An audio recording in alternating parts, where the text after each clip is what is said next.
లా social media చూస్తున్న మిత్రులందరికీ నమస్కారం. ఈరోజు మనం చర్చించబోయేటటువంటి అంశం, అసలు విడాకుల్ని ఎన్నిసార్లు మనం కోర్టులో అప్లై చేసుకోవచ్చు, అసలు కోర్టులో ఈ విడాకులు అనేటటువంటి వాటికి ఉన్నటువంటి ప్రాధాన్యత ఏంటి, హిందూ వైవాహిక చట్టంలో ఈ విడాకులు తీసుకోవడానికి ఎన్నిసార్లు మనం కోర్టుల్లో ఫైల్ చేసుకొని ఈ విడాకులు పొందేటటువంటి వెసులుబాటు ఉంది అన్న దాన్ని కనుక ఒకసారి పరిశీలిస్తే, దీని మీద సర్వోన్నత న్యాయస్థానం సుప్రీంకోర్టు ఇచ్చినటువంటి కొత్త తీర్పు ఏ రకంగా ఉన్నదనే దాన్ని కూడా ఒకసారి మనం ఈ ఎపిసోడ్లో తెలుసుకుందాం. ముఖ్యంగా మిత్రులందరూ కూడా దయచేసి మన లా సోషల్ మీడియాని సబ్స్క్రైబ్ చేయండి, షేర్ చేయండి. అదేవిధంగా బెల్ ఐకాన్ ప్రెస్ చేయడం ద్వారా మనం చేసేటటువంటి నోటిఫికేషన్స్ అన్నీ కూడా మీకు ఎప్పటికప్పుడు అందుతూ ఉంటాయి. ఇక ఈరోజు అంశంలో కనుక మనం వెళ్ళామంటే ఒకసారి చూస్తే, అసలు విడాకుల్ని ఎన్నిసార్లు మనం అప్లై చేయొచ్చు అని అనడానికి ముందు మనం ఒక వివరంగా ఉండేటటువంటి సుప్రీంకోర్టులో జరిగినటువంటి ఒక సంఘటన కనుక మనం పరిశీలించినప్పుడు, ఒక వ్యక్తి తను ఏదైనా ఒక కేసుని ఫైల్ చేయాలి అనుకునేటప్పుడు మెయింటెనెన్స్కి సంబంధించి కానీ, లేదు అనుకుంటే ఇలాంటి వైవాహిక చట్టానికి సంబంధించి డైవర్స్ కేసులను ఫైల్ చేసేటప్పుడు ఆమె లేదా అతను ఆ లోకల్లో ఉండేటటువంటి ఏదైతే జ్యూరిస్డిక్షన్ ఉండేటటువంటి జిల్లా కోర్టుల్లో ఓ డైవర్స్ పిటిషన్ అనేది ఫైల్ చేయడం జరుగుతుంది. దీనికి సంబంధించినటువంటి కోర్టులను జిల్లా కోర్టులు కేటాయించడం జరుగుతుంది. ఆ కోర్టులనే మనం ఫ్యామిలీ కోర్టులని అంటాం. ఈ ఫ్యామిలీ కోర్టుల్లో ఈ రకమైనటువంటి ఏదైతే ఉన్నాయో వాటిలో ఈ డైవర్స్ పిటిషన్కి సంబంధించినటువంటి వాటికి నెంబరింగ్ అనేది ఇవ్వడం జరుగుతుంది. దాని ప్రకారం కోర్టుల్లో వాయిదాలు అనేవి జరగడం మొదలవుతాయి. అయితే ఇక్కడ మీరు ఆలోచించాలి, గుర్తుపెట్టుకోవాల్సినటువంటి విషయం, ఎన్నో సంవత్సరాలు బట్టి పేరుకుపోయినటువంటి కేసులు కోర్టులో ఉన్నప్పటికీ ఈ వైవాహిక చట్టంలో ఉండేటటువంటి ఈ కేసుల్ని ఎక్కువగా ఈ విడాకుల కేసులను కనుక చూస్తే ఈరోజు ప్రతి కోర్టుల్లోని కోకొల్లలుగా ఉండిపోయేటటువంటి పరిస్థితి ఉంది.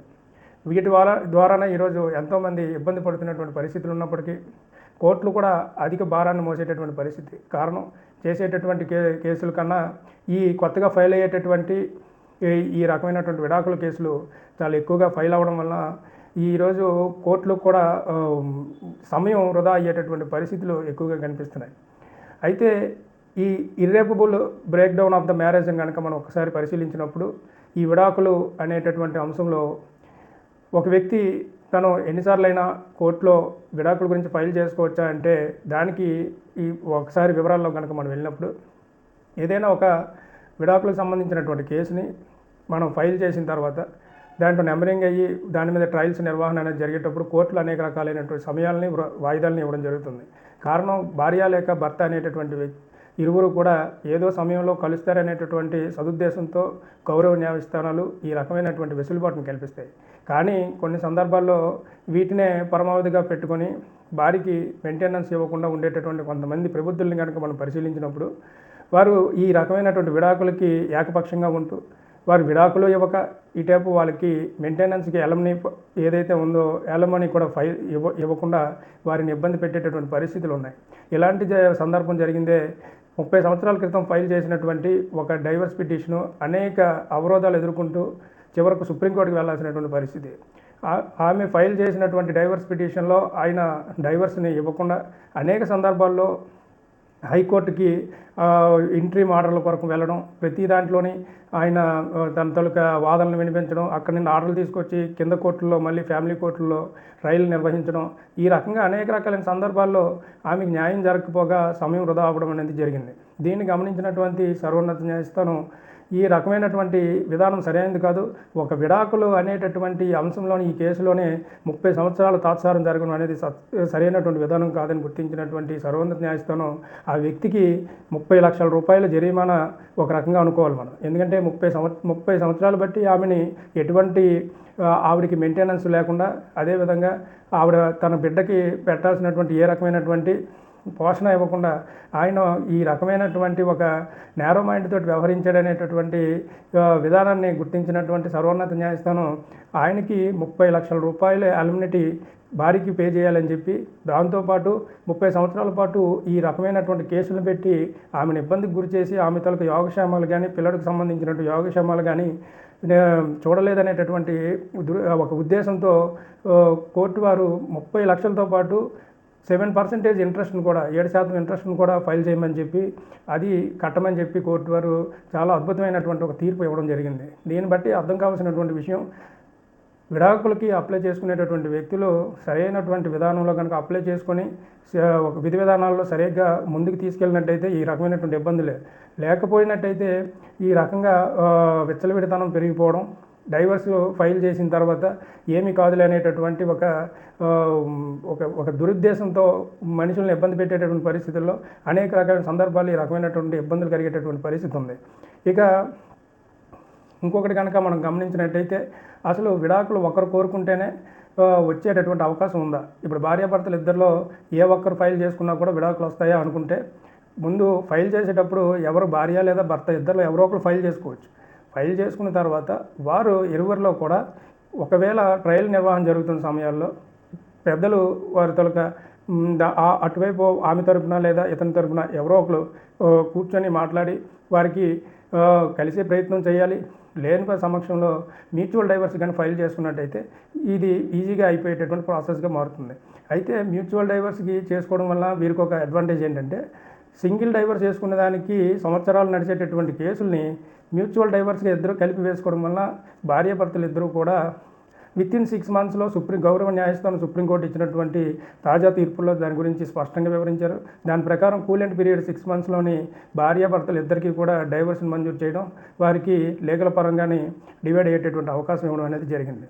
దీనికి గనక ఈ విధి విధానాల్లో కనుక భార్యాభర్తలు ఇద్దరూ కూడా ఎవరెవరికి ఏ రకంగా పేమెంట్లు చేసుకోవాలి, ఏ రకంగా ఇచ్చేసుకోవాలి అనే దానికి ఎఫిడవిట్లు ఫైల్ చేయడం కానీ, వారిద్దరి మధ్య ఒప్పందాలు కలిగించేటటువంటి తీర్పు సంబంధించిన కాపీలను ఫైల్ చేయడం కానీ చేయాల్సి ఉంటుంది గౌరవ న్యాయస్థానానికి.